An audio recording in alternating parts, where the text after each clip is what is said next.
Baik, Dimas Diajeng dan netralis dimanapun Anda berada, lagu tadi menceritakan sosok pahlawan orang ibu yang telah juga besar anak-anaknya sampai sukses. Dan ini lagu yang sangat menyentuh karena tanggal 22 Desember kemarin kita memperingati hari selamat hari ibu. Dan tak lupa kita ucapkan juga selamat untuk Muktamar yang baru saja tadi sudah di ini ya sudah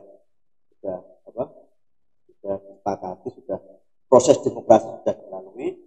Dan untuk yang besok, selamat hari Natal buat saudara-saudara kita dimanapun Anda berada, selamat ya. Oke, baik, Dimas Diajeng dan netralis, kita sekarang di episode yang ke-71 datangan tamu yang sangat istimewa. Siapakah dia? Dia adalah selain sebagai kepala desa, tapi juga tokoh dalam seni bela diri. Saksikan kami nanti sampai akhir hanya di podcast Cendegnini Open Your Mind. Baik, kita kenalkan narasumber kita satu ini. Namanya Pak Hari Winarko, sarjana hukum. Selamat malam. Selamat malam, Mas Widi. Jadi gini, Pak Hari, nanti sebelum kita bincang-bincang lebih jauh, akan ada namanya sesi panti api. Betul jadi sekali. Semacam sesi screening. Nah, kalau lolos berarti lanjut. Kalau enggak, baik, nanti sesi panti api akan dibacakan oleh Diajeng Rina. Monggo, Rina. Sebelumnya saya sapa dulu, selamat datang Pak Hari, selamat datang di Cendegnini. Sebelumnya udah tahu apa belum Pak sesi panti api? Sudah sedikit-sedikit. Sudah sedikit-sedikit, berarti menyimak ya. Ya. Nah, Pak Hari, sebelum kita ngobrol lebih lanjut lagi, ada sesi yang harus dilalui Pak. Namanya sesi panti api ini. Jadi di sesi panti api ini ada 10 pertanyaan dengan 2 pilihan kata yang harus dipilih dan dijawab secara cepat oleh narasumber nih Pak Hari. Ya. Bagaimana Pak Hari? Sudah siap? Siap. Yang pertama, aturan atau normal? Normal. Fisik atau mental? Mental. Moral atau akhlak? Akhlak. Attacker atau defense? Defense. Jurus atau strategi? Strategi. Pukulan atau tendangan? Tendangan. Instruksi atau perhatian? Perhatian. Himbauan atau larangan? Himbauan. Bantingan atau lipatan? Lipatan. Yang terakhir nih Pak Hari, juho atau goho? Juho.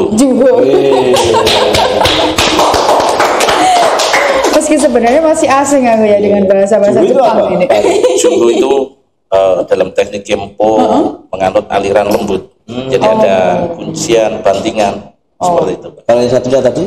Goho itu sifatnya keras. Jadi pukulan, tangkisan, tendangan. Begitu. Baik, kita sekarang ngobrol lebih jauh lagi tentang Kempo itu sebenarnya apa sih Pak Hari Kempo itu? Kempo atau Shorinji Kempo ya, nama lengkapnya adalah bela diri dari Jepang. Dulu yang membawa ke Indonesia, yang mengembangkan ke Indonesia ini ada 3 mahasiswa, yaitu almarhum Udin Saras, Shinsei Indrakata Sasmita, Shinsei Ginanjar Kartasasmita. Jadi 3 orang mahasiswa ini yang kebetulan belajar dari Jepang, terus kemudian kembali lagi ke Indonesia dan mengembangkan ilmu bela diri Shorinji Kempo ini. Dia tokoh 66 kalau nggak salah ya. Kempo nggak yang Ginanjar Kartasasmita. Ya, jadi tahun 66 beliaunya kembali ke Indonesia dan mendirikan sebuah wadah, yaitu namanya Perkemi, Persaudaraan Shorinji Kempo Indonesia. Dan peristiwa itu sebelum Super Semar kalau nggak salah. Ya. Di bulan Februari tinggal beberapa hari lagi Super Semar itu. Iya, Udah lama, 11 udah lama sekali. Belum lahir. belum. Enggak, ini kok dinamakan Shorinji Kempo ini apa nih? Maknanya apa? Jadi Shorinji Kempo ini kan berasal dari Jepang. Kalau kita mengambil sejarahnya, yaitu ada beberapa kata ya, Shorinji ya. Sho itu hutan, rin itu bambu, ji itu kuil. Istilah seperti itu. 3 ornamen tadi. Iya.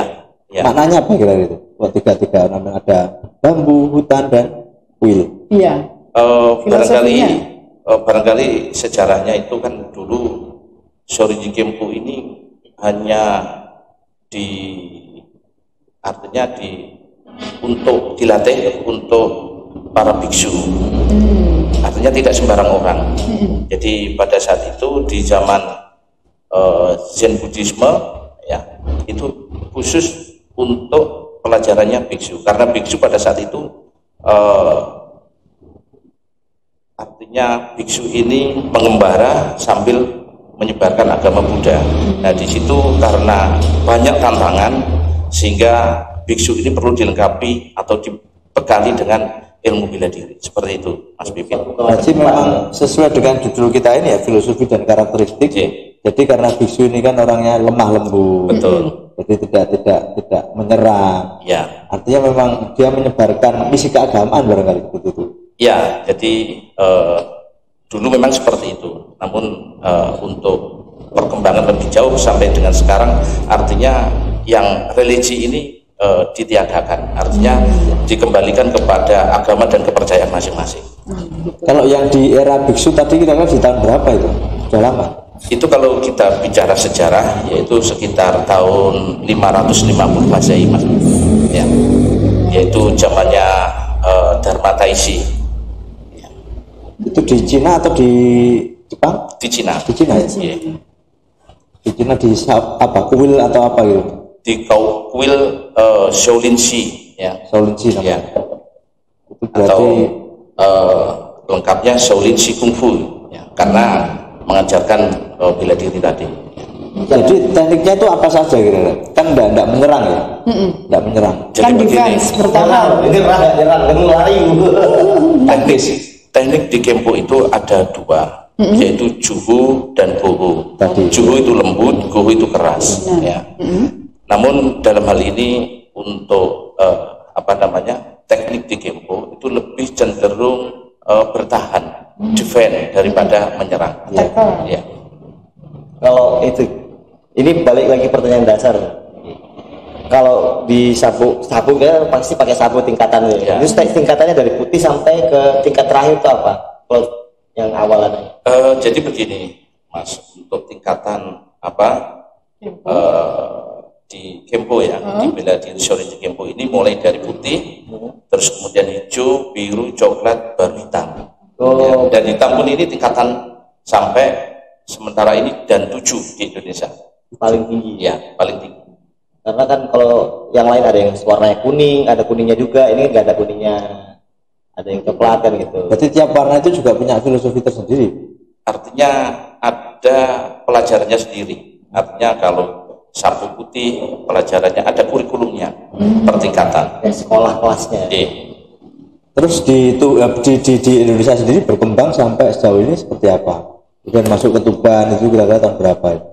Jadi untuk Kempo di Indonesia ini cukup pesat perkembangannya, dan ketika dibawa oleh 3 pelajar tadi, terus akhirnya berkembang dan menjadi sebuah cabang olahraga dan bergabung di KONI, mungkin kisaran tahun 70-an kan itu ya. Dan di KONI artinya menjadi cabang olahraga yang dipertandingkan. Nah, untuk di Indonesia ini sampai dengan PON. PON. Tapi kalau dunia kayak SEA Games itu sudah ada kan? SEA Games ada SEA Games. Untuk yang dunia belum ada, seperti apa namanya karate ya, ada olimpiade. Kempo ada tapi khusus untuk kempo saja. Taike ya. Bedanya apa kayak kempo dengan karate dengan jujitsu apa gitu? Kan banyak aliran. Jadi begini Mas Pipit, kalau kita bicara sejarah Shorinji Kempo ini dulunya yaitu bela diri tertua yang namanya Shaolin Kungfu pada saat itu. Terus karena terjadi peperangan sehingga yang pada saat itu ada yang menguasai teknik judo ya, artinya dia dalam pelarian mengembangkan ya di suatu tempat. Contohnya ini kalau di Thailand ada yang namanya Thai boxing. Dia hanya mempelajari ilmu yang keras tadi, Gohu tadi ya, lebih cenderung pada pukulan dan tendangan ya. Memang dulu kan kalau sejarah bela diri katanya semua berasal dari Cina ya. Berarti termasuk pecahannya tadi ya, kungfu ini jadi kempo ya. Ya, jadi begini. Bisa jadi kan? Iya. Jadi begini, Mas, untuk apa namanya sejarah daripada Shorinji Kempo ini memang induknya yaitu Shaolin Kungfu. Ya, Shaolin Kungfu. Halo. Audio. Trouble. Shorinji Kungfu. Shorinji Kempo. Ya. Kungfu. Shorinji Kempo. Ya. Itu berarti induknya ya Pak ya? Ya. Jadi induk dari segala bela diri ya, barangkali seperti itu. Terus akhirnya karena ada terjadi peperangan dan sebagainya, yang menguasai ilmu Gohu dia mengembangkan seperti di Jepang muncul Okinawate atau karate terus kemudian ya muncul apa Aikido, Jujitsu, Judo itu kan juga pecahan yang mana dulu yang apa mengembangkan itu cenderung menguasai teknik judonya kan begitu, Kekerasan ya. judo lembut ya. Sama kayak itu Jackie Chan Bruce Lee belajar ke Ip Man, belajarnya Wing Chun, jadinya Jeet Kune Do, dikembangkan jadi Jeet Kune Do, pecahannya seperti itu berarti kan. Ya. Terus di Tuban sendiri, kira-kira perkembangannya seperti apa? Di Tuban, jadi Kempo masuk Tuban kisaran tahun 80 dan pada saat itu dikembangkan pertama kali di Polres Tuban dan Polres Tuban pada saat itu masih di Jalan Veteran, Mas Pipin. Oh, Jalan Veteran. Ya, masih di sekarang ini di BRI itu. BRI ya. Nah, untuk perkembangan sampai sekarang artinya banyak prestasi yang ditoreh dari Kenshi atau atlet-atlet Tuban. Namanya Kenshi. Kenshi itu murid ya? Ya, pemain Kempo, anggota Kempo itu namanya Kenshi. Kalau jenengan sendiri tuh berapa tahun menggeluti? Saya tahun 87 Pak, sampai sekarang. 87. Itu umur berapa itu Gi? Saya masih sekolah SMP. SMP mulai sudah ikut Kempo ya sampai sekarang, istimewa. Mengenal Kempo itu dari mana Pak jenengan dulu? Iya. Dulunya. Dari pengumuman yang ada di jalan-jalan pada saat itu, saya kecil ya, terus kemudian daftar. Oh, zaman selebaran brosur ya, tempel-tempelan atas ya. Berarti apa memang ketertarikan itu apa ya? Mungkin barangkali sama dengan karakter atau apa mungkin? Ya sesuai dengan apa jiwa dari jenengan. Ketertarikan karena pada saat itu tekniknya bagus, artinya komplit ya, artinya ada pukulan tangkisan, tendangan, bantingan dan sebagainya. Nah, sehingga di situ saya tertarik. Dengan begitu saya masuk dan terbentuklah karakter itu kan itu. Bentuk karakter. Ya.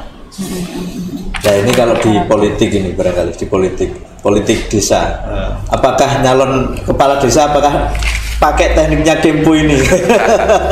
Artinya tidak nyerang, bertahan terus sih. Jadi begini, karakter itu kan terbangun dari kita latihan yang disiplin dan keras. Nah di situ akhirnya karakter building pribadi Kenshi ini akan melekat seperti itu. Apakah terjadi juga ketika tadi saya bilang ketika politik di desa tadi loh, apakah juga karakter itu yang dipakai gitu loh? Barangkali artinya bisa juga seperti itu, ya, bisa juga seperti itu, Mas Bibit. Artinya kita tetap berpegang teguh pada apa yang kita pelajari sehari-hari, ya, yaitu Kempo yang mengajarkan tidak hanya fisik tapi juga moral, kan itu, ya. Amit sewu takon nih. Selain belajar Kempo membentuk karakter tadi ya, ini pernah nggak mengalami kejadian yang kurang menyenangkan sehingga mengakibatkan harus mengadu fisik atau gimana, itu pernah nggak? terpaksa. Ya, pernah juga, ya. Bisa cerita dikit gini. Ya, karena kita ini di Kempo kan harus seimbang. Kita punya doktrin, filosofi, kasih sayang tanpa kekuatan adalah kelemahan. Kekuatan tanpa kasih sayang adalah kezaliman. Ini kita harus imbang. Artinya kalau kita hanya belajar teknik, belajar kekuatan saja, ini akan menjadi preman, ya, kalau tidak diimbangi dengan moral yang baik, yang rendah hati dan welas asih, kan begitu. Yang bersama kayak orang Jawa juga ya. Ya. Tapi di sisi lain barangkali atlet-atlet Kempo ini ada nggak kira-kira kayak anak-anak sekarang ini, anak-anak kekinian, pencak silat itu identik dengan tawuran antar perguruan. Kalau di Kempo sendiri ada nggak kira-kira anggota yang seperti itu? Insya Allah kalau di Kempo belum pernah, mulai dari saya ikut Kempo sampai sekarang, artinya tawuran seperti, mohon maaf, beda diri yang lain, main kroyok dan sebagainya, tidak pernah. Kita kalau artinya ingin menyalurkan, ya, bakat kita ya di event-event kejuaraan, ya. Seperti itu. Nggak ada uji coba tanding sparring antar perguruan misalnya dengan karate, nyoba gitu, pernah nggak Ki? Barangkali kalau dulu pernah, tapi kalau sekarang sudah tak zamannya, ya, karena mukul orang sekarang ya Mas. Kan biasanya komite antara persahabatan gitu, latih bersama. Kalau dulu masih pernah, ya, tapi sekarang zaman sekarang ya, saya kira tidak berani seperti itu, ya, tidak mungkin karena resikonya tinggi, ya. Terus prestasinya di mana saja kira-kira? Berapa orang sih anggota Kempo di Tuban ini?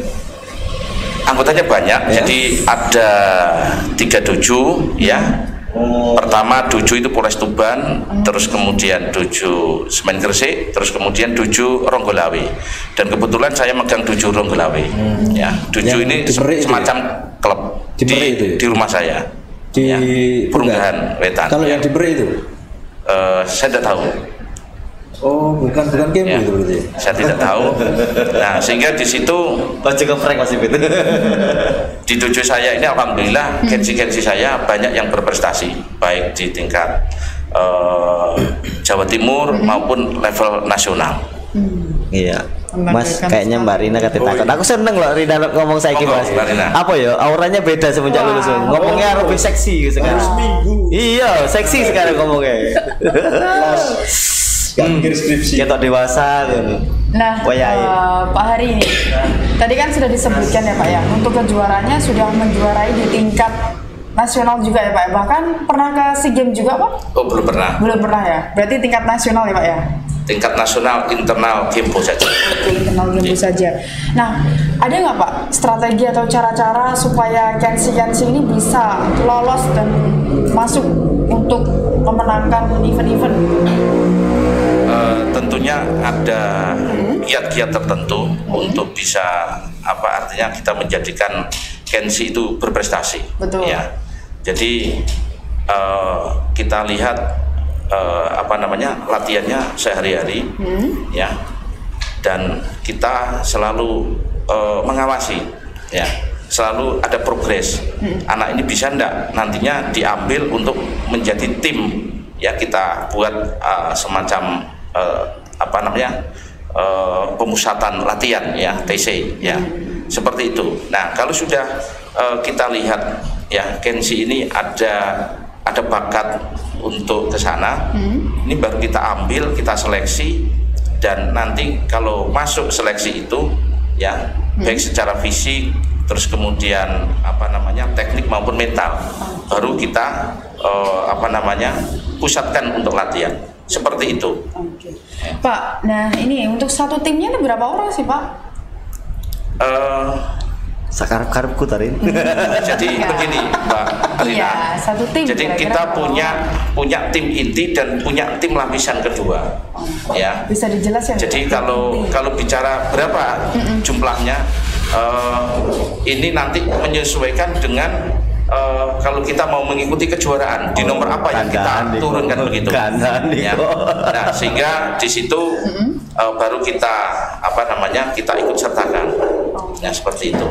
Jadi mengikuti event ya Pak ya, tentunya berapa? Dan kalau event-event yang sifatnya regional cukup tim lapis kedua saja yang turun. Oke. Kalau ujian kenaikan tingkat ini seperti apa? Berapa bulan sekali? Kalau kita bicara ujian kenaikan tingkat itu ada kurikulumnya setiap 3 bulan sekali.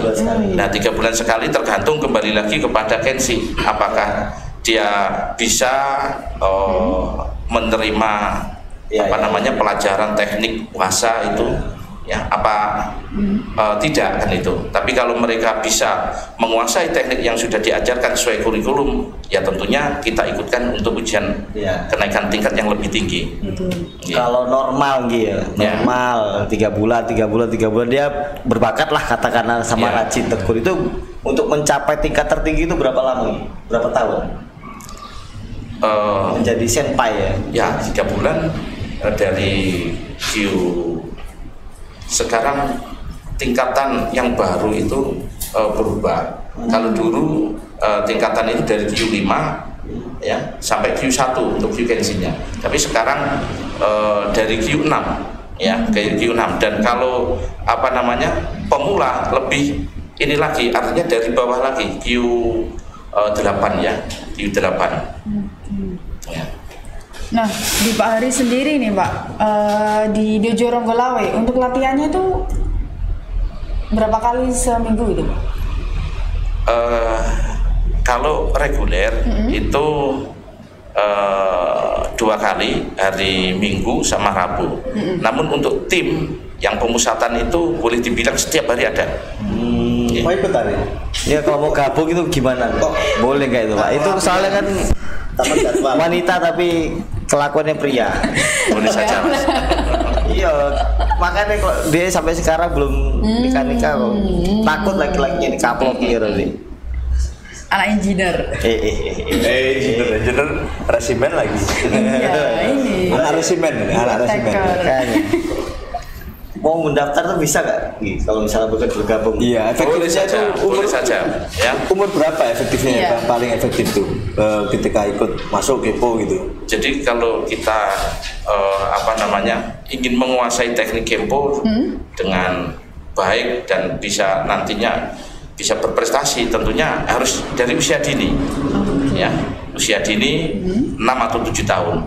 Dan nanti kalau dia artinya ada bakat itu sudah bisa diturunkan di tingkat pemula. Ya. Tadi itu saya baca di Kompas itu kan kurang populer ya. Jadi popularitas Kempo ini kan kurang apa yang menyebabkan itu kurang populer waktu itu? Dibanding dengan bela diri yang lain barangkali Kempo ini tidak begitu memasyarakat karena mungkin agak sulit dari segi bahasa ataupun teknik memang agak sulit Mas, sehingga di situ tidak banyak masyarakat yang berminat barangkali seperti itu ya. Tapi kalau mereka semangatnya ada ya dan ingin betul-betul menguasai teknik yang benar ya, teknik Kempo yang benar ya insya Allah tidak ada masalah, artinya tetap enjoy aja, tidak ada artinya problem kalau itu susah mempelajari kan itu ya. Bahasa Jepang semua ya? Bahasa Jepang ya, tekniknya bahasa Jepang. Anggota di Tuban sampai berapa? Anggota aktif barangkali aktif ya Kalau tidak aktif mungkin banyak. Yang aktif ini ya kalau di tempat saya kurang lebih sekitar 50. Tapi kalau mungkin secara global di Kabupaten Tuban mungkin 300 ada. Ada ya? Ya. Banyak berarti. Lumayan. Oke. Rina, Jadi suara yuk. iya, suara dalam gua. Iklan, Rin. Betul. Nah, Dimas Diajeng dan Netralis di podcast Cedik ini tentu ada sponsorship yang sangat mendukung kita. Di antaranya ada Tuban Agung Makmur. Nah, ini menerima jasa konstruksi, eksterior dan juga desain interior rumah serta perusahaan atau gedung-gedung. Bisa menghubungi atas nama Bapak Haji Gunawan di 081 330 588 325. Dan juga ini ada yang berkaitan dengan data, ada SSCI, Solaris Survey Center Indonesia. Nah, bagi Dimas Diajeng yang membutuhkan jasa survei politik, sosial masyarakat, budaya, dan juga data-data lainnya bisa langsung ini ke SSCI ya. Terus kemudian lanjut lagi, bagi Dimas Diajeng yang membutuhkan investasi rumah, bisa langsung ke Gria Asri Bogoran. Untuk lokasinya berada di Jalan Bogoran 1, RT 6 RW 18, Penambangan Semanding Tuban, menyediakan rumah dengan bebas desain. Untuk harganya mulai 207 juta saja dengan rumah tipe 45 dengan luas tanah 70 meter persegi. Nah, untuk pembayarannya bisa 3 tipe nih Dimas Diajeng. Yang pertama ada cash, kedua cash tempo dan juga kredit bank. Nah, untuk kontak personnya langsung menghubungi di 0812 3299 3189 dan juga 0823 3307 1672 atau langsung ke studionya Cedik Geni di Jalan Panglima Sudirman nomor 10 Tuban. Nah, ini langsung saja Cicilannya pokoknya. murah. Hah? Cicilannya murah ya. Betul sekali, investasi pokoknya harus aset yang bergerak naik. Jangan lupa aset bergerak naik. Misalnya kayak tanah, rumah seperti itu. Naik kemana tuh? Naik with Bogor. Baik, itu tadi barangkali Dimas Diajeng yang pengen membutuhkan kredit rumah. Betul. Ibu-ibu cukup bayar 100.000 per bulan karena sisanya suaminya saja. Jadi murah banget sekali. Sisanya bayar suaminya, Pak. Ibunya cuma 1 sewa enggak apa-apa sebulan lagi, Bu ya. Wah, Cak Siro suka benar kalau ngomong. Karena nggak suka salah. Iya. Baik, Pak Inggi, barangkali ada yang disampaikan sebagai closing statement Pesan-pesan. Pesan moral. terkait Kempo ini seperti apa? Kampanye lah, kampanye. Ya, jadi begini Mas Pipit, saya mengajak khususnya para generasi muda untuk bisa bergabung dengan kami di Sorji Kempo Dojo Polres Tuban. Ya, harapannya nanti bisa berprestasi setinggi-tingginya dan saya yakin akan bermanfaat bagi dirinya sendiri. Saya kira itu. Baik, menarik sekali Dimas Diajeng dan Netralis. Kempo ini ternyata bela diri tapi lemah lembut. Jadi sesuai dengan filosofinya bahwasanya kasih sayang tanpa kekuatan adalah kelemahan. Kekuatan tanpa kasih sayang adalah kezaliman. Betul. Menarik sekali. Cedik ini. Oh, iya.